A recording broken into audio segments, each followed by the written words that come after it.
Last year message was this year there are so many difficulties will be there.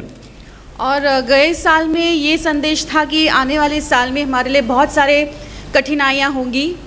Yeah, that become very real in my life. और ये मेरे जीवन में सच साबित हुआ. But God was with me. लेकिन परमेश्वर मेरे साथ था. His grace was with me. और परमेश्वर का अनुग्रह मेरे साथ था. He took me to this new year with safe. और परमेश्वर ने बहुत ही अच्छे तरह से सुरक्षित मुझे संभालकर इस साल में ले आया. This year also brother told difficulties days are ahead. और ये साल के लिए भी ब्रदर ने बताया कि हमारे लिए कठिनाइयाँ और समस्याएं आगे हैं. But start with prayer and worship. लेकिन हमें उसे प्रार्थना और आराधना के साथ हमें शुरू करना है. Face the fact with faith. Face the fact with faith. और इस सच्चाई को हम विश्वास के साथ सामना करें. Yes, brothers and sisters. हाँ प्यारे भाइयों बहनों. If you say thank to Lord, कि जब हम कहें कि धन्यवाद प्रभु, things will change. सारा जो वातावरण है वो बदल जाएगा.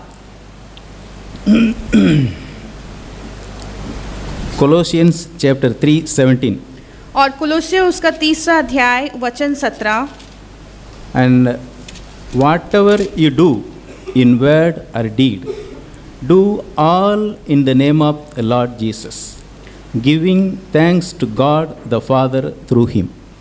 और वचन से या काम से जो कुछ भी करो सब प्रभु यीशु के नाम से करो और उसके द्वारा परमेश्वर पिता का धन्यवाद करो. So just brother has given an example how to do the things for Jesus. और अब जैसे हमारे भाई ने अभी उदाहरण दिया कि किस तरह से हम यीशु के लिए सारा काम करें. That is the way of Melchizedek. और ये मिल्कीसदेक का रास्ता है. Bless and hide. और उस काम को करो, आशीषित करो और फिर छुप जाओ. Do and hide. तुम उस कार्य को करो और फिर छुप जाओ. That work will counted in that day. और ऐसा जो कार्य होता है उस दिन में गिना जाएगा. Our Lord Jesus Christ will reveal that work. और परमेश्वर यीशु मसीह ने इस बात को हमारे लिए प्रकाश में लाया है. Then Ephesians chapter 3. इफिसियों उसका 3 अध्याय. 5:20. इफिसियों का 5वां अध्याय वचन 20. Giving thanks always for all things to God the Father in the name of our Lord Jesus Christ. और सदा सब बातों के लिए हमारे प्रभु यीशु मसीह के नाम से परमेश्वर पिता का धन्यवाद करते रहो. Here giving thanks for always सदा सब बातों के लिए धन्यवाद करो means all time. मतलब हर समय, any time, कभी भी, even in difficult times, और कठिन समय के वक्त भी, and all things. और हर बात में. All things means for all men. हर बात में मतलब हर एक व्यक्ति के लिए. For all my brothers and sisters. मेरे सारे भाइयों और बहनों के लिए. For elder brothers. और जो बड़े भाई हैं. Because for simple thing we read something we cannot understand. जब हम साधारण सी बातों को जब हम पढ़ते तब हमें वो समझ नहीं आता. Here we are getting, explaining and revealing God's word, God's truth easily. लेकिन यहाँ पर हमारे लिए परमेश्वर की जो सच्चाई है उसका प्रकाश बहुत आसानी से मिलता है. If you go to CFC website, we are getting everything free. और यदि हम CFC के वेबसाइट में जाते हैं तो वहाँ पर सारी बातों को हमें मुफ्त में मिलता है. Such a wonderful things we are getting free. और कितनी सारी अद्भुत ऐसी बातें हैं जो हमारे लिए परमेश्वर मुफ्त में दे रखा है. How much we have to be thankful for those working for that. तो इन सारे बातों के लिए हमें कितना परमेश्वर के प्रति कृतज्ञता से धन्यवाद देना है. So is it possible to give thanks always? तो क्या ये मुमकिन है कि हमेशा हम परमेश्वर को धन्यवाद दे सकें? For all things. और सारी बातों के लिए. Bible says yes. और पवित्र शास्त्र कहता है कि हाँ ये मुमकिन है. Verse 18, same chapter, verse 18. उसी अध्याय का वचन 18. Read, sister. और दाखरस से मतवाले मत बनो, क्योंकि इससे लुचपन होता है, पर आत्मा से परिपूर्ण होते जाओ। Be filled with the Spirit. और पवित्र आत्मा से परिपूर्ण होते जाओ। If you filled with the Spirit, और यदि आप पवित्र आत्मा से भर जाते हो, it is possible. तब ये हमारे लिए मुमकिन होता है। We can say thanks in every situation. तब हर हालात में हम परमेश्वर को धन्यवाद दे सकते हैं। Philippians 4:11. और फिलिपियो उसका 4:11। Please read, sister. यह नहीं कि मैं अपनी घटी के कारण यह कहता हूँ, क्योंकि मैंने यह सीखा है कि जिस दशा में हूँ उसी में संतुष्ट करूँ। Yes, I have learned in whatever state I am to be content. और मैंने यह सीखा है कि जिस दशा में भी मैं हूँ उसमें मैं संतुष्ट रहूँ। In Tamil Bible it is written something different. Can you read, anybody? और तमिल बाइबल में ये कुछ और लिखा है, कोई पढ़ सकता है क्या? फिलिपियंस 4:11।